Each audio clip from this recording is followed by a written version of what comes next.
অনেক দিন পর আসলাম একটা ব্লগ নিয়ে। আমি 4 তারিখে দিল্লি থেকে এসেছি, আসার পরে আর ব্লগ করা হয়নি। সৃজনশীল জীবনের নতুন একটা ব্লগ, ঐতিহ্যবাহী খাবার নবান্ন। আমাদের দেশে হয় আজকের ভালো দিন দেখে নবান্নটা তৈরি করবো। এটা ডাবের জল, এই দেখেন লাগবে ডাবের জল, দুর্মা নারকেল পেস্ট করা, আর এইটা হচ্ছে আরেকটু শক্ত নারকেল পেস্ট করা। এটার মধ্যে ঝুনা নারকেল কোনো খাটে না। আর এইটা হচ্ছে একটু মিডিয়াম সাইজের নারকেল, এটা করিয়ে রাখছি। আর এই যে চালের গুঁড়া, আর এই যে আদা, এইটা লাগবে। আর এটাই হচ্ছে চিনি, এই যে চিনি আমি গুঁড়া করে রেখেছি। চিনিটা আগে দিয়ে দেবো। চিনিটা দিয়ে দেবো। দেখেন এই নবান্নটা দেশগায় আমাদের খুব হতো, আজকেরও ছেলেরা আমাদের খুব ভালো খায়, তাই করে দিচ্ছি। আমাদের গুরুদেবরেও দিতে হবে, আমাদের গুরুদেবরে সাধু দিয়ে দিতে হয়। তাই ওটা সংক্রান্ত দিন আমরা দিই, শিব গুরুদেবের মতন করে অল্প করে করে দিই। হ্যাঁ, এই চিনিটা যার যার মিষ্টি অনুযায়ী খাবেন আপনারা। এই যে এখন চালের গুঁড়াটা দেবো, চালের গুঁড়াটা পেস্ট করে রেখেছি। হ্যাঁ,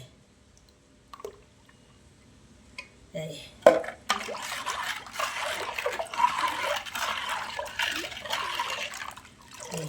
বেশি একটা ঘন হয় না, এই নারকেল বাটা ঘাটা পরে তো, যার জন্য চালের গুঁড়োটা কম দেবেন আপনারা।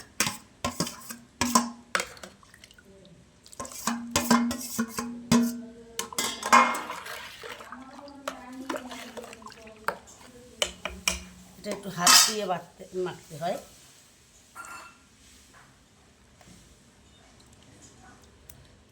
এই নারকেলটা দিলাম, নারকেলটা একটু বেশি লাগে এটাই। এই নবান্নটা খেতে খুবই সুস্বাদু। কে কে বানাই আপনার? বাংলাদেশে তো ঘরে ঘরেই নবান্ন হয়, একটা ডেট দেখে, এরা নতুন খায় তখন। অগ্রহায়ণ মাসে নতুন চাউল ওঠে, তখন একটা দিন দেখে ভালো বেশ একটা অনুষ্ঠান, মানে নবান্ন বলতেই এটা অনুষ্ঠান বাড়িতে।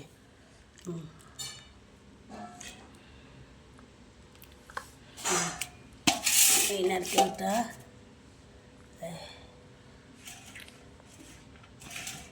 দেবো না, এই যে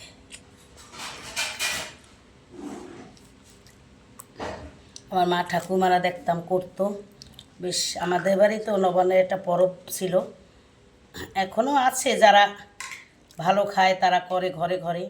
কিন্তু এই নতুন চাল ধান উঠলে অগ্রহায়ণ মাসে, তখন এটা একটা পর্ব চলে আসে। আশ্বিন কার্তিক মাস গেলেই নবান্নের একটা যোগ চলে আসে, যার জন্য এটা এত নারকেল দেওয়া আর এত কিছু দেওয়া, তাতে এটা শুধু ডাবের জল দিয়ে করতে হয়। এই যে একটু আদা দিলাম, আদাটা না দিলে এটা স্বাদ আসে না।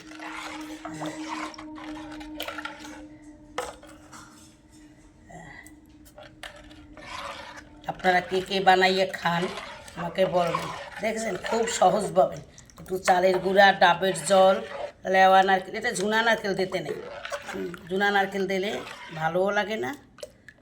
একটু ঝুনা নারকেলের আগে যে নারকেলটা, ওটা তার আগের নারকেলটা এরকম, যেটা লেওয়া হয় একটা সেম, একটা পাতলা লেয়ার পরে নারকেলের, ওটা এই তিনটা দিয়ে জল দিয়ে সুন্দর চাল বাটা, আতপ চালের বাটা, আর এটা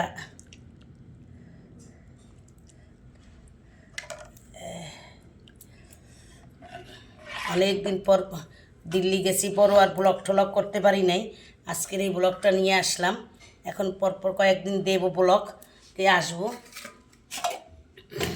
যাই হোক, আপনারা পাশে থাকবেন এবং আমাকে অন্যকে দেখার সুযোগ করে দেবেন।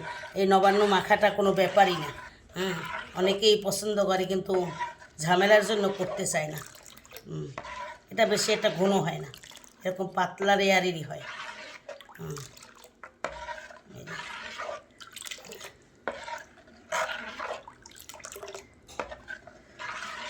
অনেকে ঝুনা নারকেলও দেয় বেটে, কিন্তু আমি তা করি না। আমি এই 2 পদের 3 পদের নারকেল দিয়েই এটা করি।